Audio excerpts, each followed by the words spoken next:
നമുക്കിന്ന് റവയുടെ കണ്ടാലോ. എനിക്ക് വാഴയിലക്കകത്തും വഴുതനയിലക്കകത്തും ഉണ്ടാക്കുന്ന എല്ലാ ഐറ്റംസും ഭയങ്കര ഇഷ്ടമാണ്. അപ്പോൾ നിങ്ങളെ കൂടെ ഒന്ന് കാണിച്ചാലോ. ഗ്യാസ് കത്തിച്ചൊരു ഇരുമ്പിയായിട്ട് ഇട്ടിട്ട് നേരെ റവ അതിനകത്തോട്ട് ഇടുക. റവ ഒന്ന് ജസ്റ്റ് ചൂടായി വന്നതിന് ശേഷം നമ്മളൊരു 1-2 സ്പൂണ് നെയ്യ് ഒഴിച്ചു കൊടുക്കുക. നമ്മൾ റവ എടുക്കുന്നതിനനുസരിച്ച് നെയ്യ് ഒഴിച്ചു കൊടുത്തിട്ട് നല്ല രീതിയിൽ ഒരു ബ്രൗണിഷ് കളർ ആകുന്നിടം വരെ ഇളക്കി ചൂടാക്കുക കേട്ടോ. കരിഞ്ഞു പോകരുത്. നല്ല രീതിയിൽ എടുത്തിട്ട് നേരെ അതൊരു ബൗളിനകത്തോട്ട് മാറ്റുക. അതിനുശേഷം നമുക്ക് വേണ്ടത് ശർക്കര.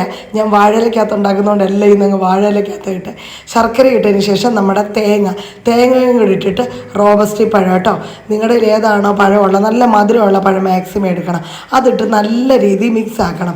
നമ്മുടെ റവയ്ക്ക് ചൂടുള്ളതുകൊണ്ട് ശർക്കര അങ്ങ് ഉരുകിക്കോളും. പിന്നെ ഈ പഴം കൂടെ ആകുമ്പോഴത്തേന് നല്ല കുഴമ്പ് രൂപത്തിൽ വരും. നിങ്ങൾക്ക് ഇച്ചിരി ഡ്രൈ ആയിട്ട് തോന്നുവാണെങ്കിൽ ഒരു പഴം കൂടെ ആഡ് ചെയ്ത് കൊടുത്താൽ മതി. അപ്പോൾ കയ്യിൽ നിറന്ന് വീഴുന്ന പരുവത്തിൽ കിട്ടും. അപ്പോഴത്തേന് ഞാൻ വാഴയിലൊക്കെ കഴുകി സെറ്റാക്കി വെച്ചു. നല്ല രീതിയിൽ പരത്തി കൊടുക്കണം. ഈ സൈഡൊക്കെ കട്ടി പിടിച്ച് കഴിഞ്ഞാൽ വേഗത്തില്ല കേട്ടോ. അപ്പോൾ സൈഡൊക്കെ നല്ല രീതിയിൽ കട്ടി കുറച്ചൊന്ന് പരത്തിയെടുക്കണം. നിങ്ങൾക്ക് ആവശ്യത്തിനുള്ളത് ഉണ്ടാക്കാം. ഞാനൊരു 4-5 എണ്ണത്തിനുള്ള സെറ്റാക്കിയിട്ടുണ്ടായിരുന്നു.